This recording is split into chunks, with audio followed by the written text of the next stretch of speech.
Cosmic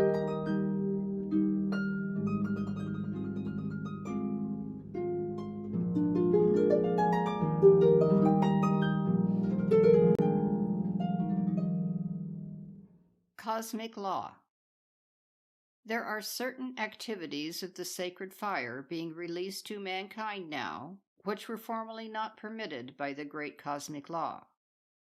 They were only given to those who qualified and secured entrance to the retreats of the masters. Through a special dispensation, this instruction has been permitted to be given to mankind en masse. Through the release of waves of cosmic light, and then its constant increase, many actions of the law in regard to manifestations for mankind have changed.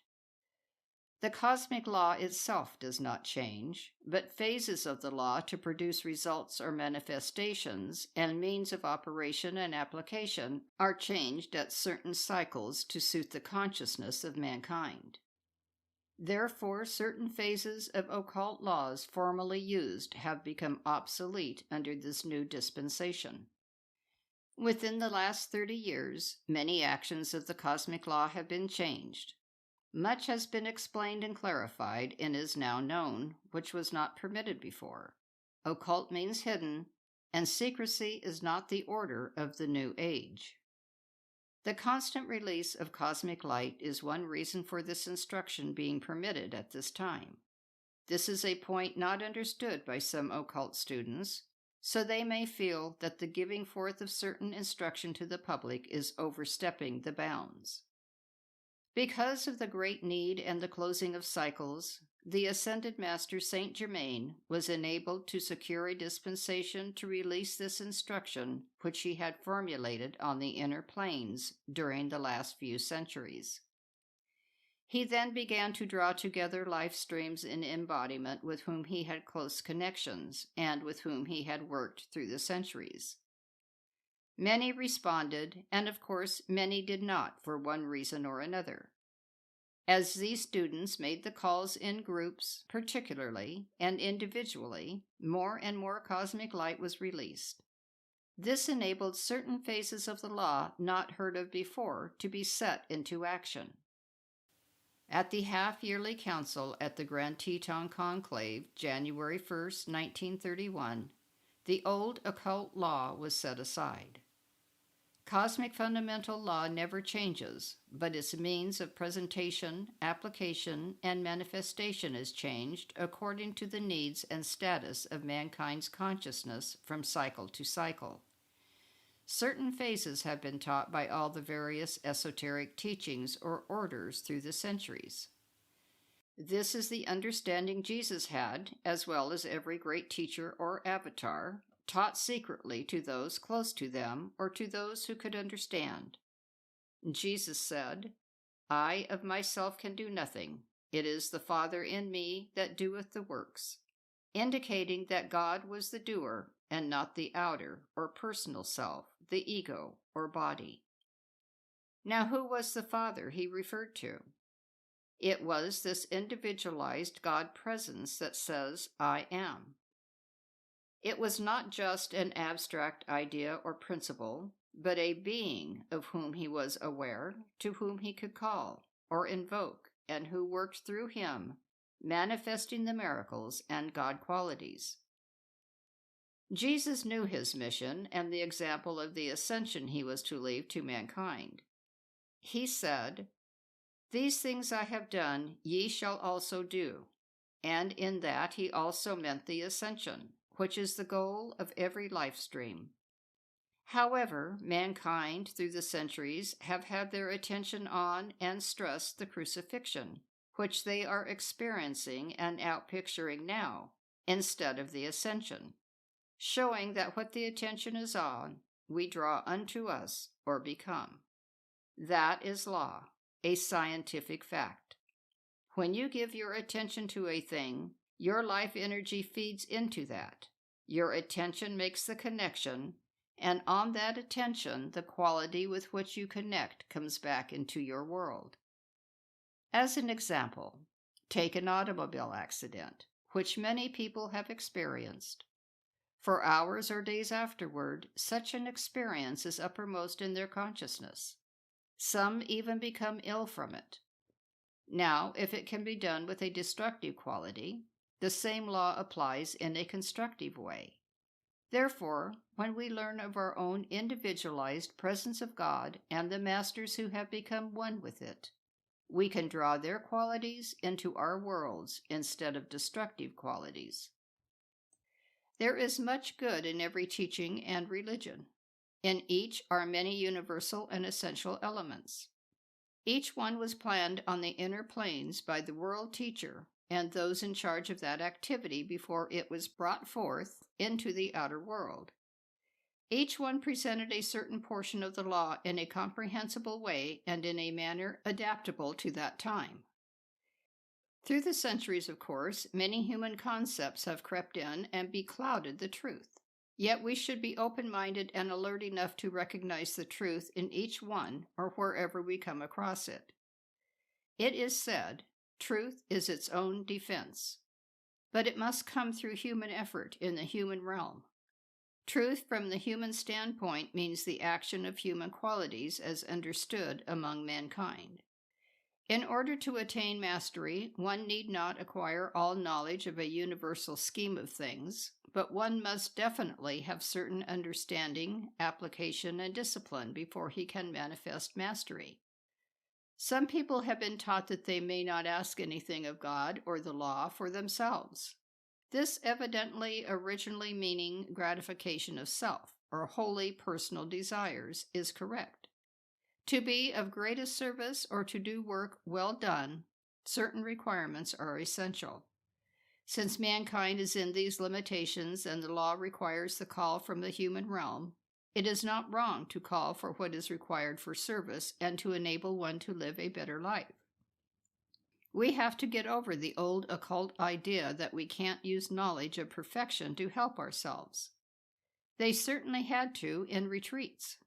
When admitted, for instance, to the retreat at Luxor, they had to draw forth from within their own light what was required, such as food. If they didn't, they would starve. Now it is different. We are given the knowledge right out here in the outer world, which was formerly given only in retreats. Instead of having to precipitate everything direct from the universal, we are taught how to make application. By calling the presence into action, one can cause to be drawn to himself the things required, which are already physically manifested. The presence, as the governor of the universe, can manipulate and adjust conditions and circumstances to give one what is required in the service to life.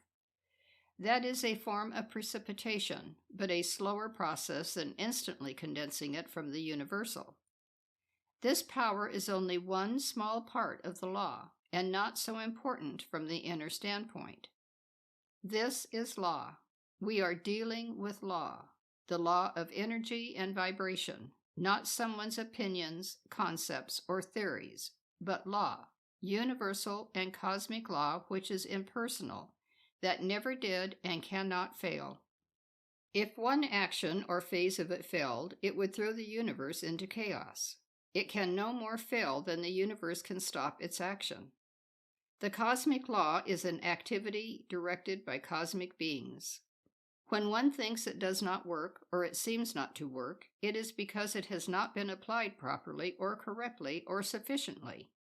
It is not just a matter of saying so many words or saying them so many times, but a matter of releasing enough energy or a feeling that releases the currents from the presence which produces the manifestations.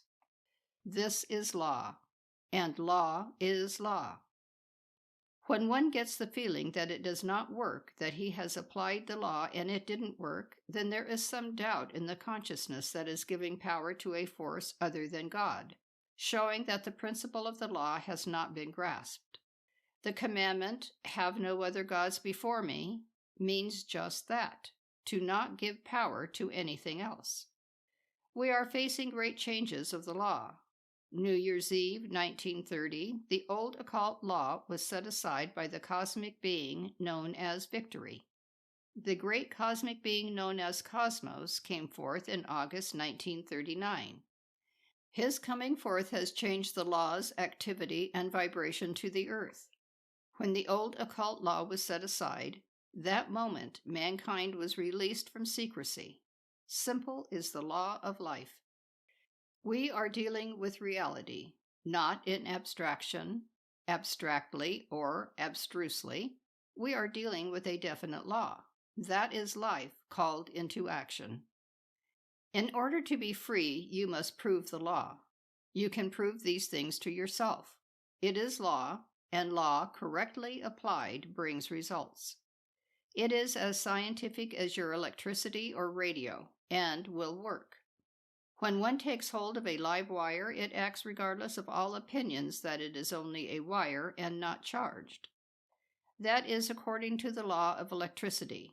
Likewise, are we dealing with the law of life. It has been proven to work by some, even without faith. However, faith is good, and we should have it. It may greatly intensify the action. Experience is the law of life acting to convince you, to make you realize its action. To intellectually know a thing is one thing, but it is another thing when you prove it. Then you become the law. In former times, those who served the light went through limitations, because they had only a fragmentary knowledge of the law. There is an inner and outer action of the law. Sometimes the masters speak of the inner, sometimes of the outer action. At the time of Richard the Lion-Hearted, during those 14 years when he was impelled forth, such a point in the activity of the cosmic law was reached when an activity similar to the one now could have come forth. Through this understanding and activity, much has been accomplished and much avoided which would otherwise have taken place. The application and cooperation of students with the Great White Brotherhood has enabled forces to be handled and adjustments made through human forms instead of through cataclysmic action, even the transmuting of etheric records, which are sustained by thought and feeling from generation to generation. The accumulation of this eventually results in cataclysmic action, at which time the great law permits it to be consumed or transmuted. The masters are trying to avoid as much destruction and to save as many people as possible. Principle. No matter what religion or faith an individual believes in, or what metaphysical or occult teachings he may be following, they all eventually lead to the same vital and focal principle, the knowledge and awareness of the I Am presence. No one gets into the higher realms and cosmic development except through his own individualized I Am presence. The unascended masters in India have touched on this principle. They have contact with their I Am presence, although they may call it by another name. They would not reveal this fact or even speak of it in those terms, but they have made the inner contact and are aware of their own presence. The I Am presence is the all-pervading principle in life, the most divine activity in the universe. It is the only active principle each one has. It is ever striving for expression to produce perfection through each form. The first principle of life is to love. That is the nature of every individual. Love is the fundamental principle of all creation. I Am is the life principle and intelligence in your body. It is the principle of life expressed through Jesus. Real intelligence is not an activity of the intellect, but comes from the God principle, the flame, I Am, and uses everything constructively. The three principles, faith, hope, and charity, or love, are always active in mankind. The word or words I Am.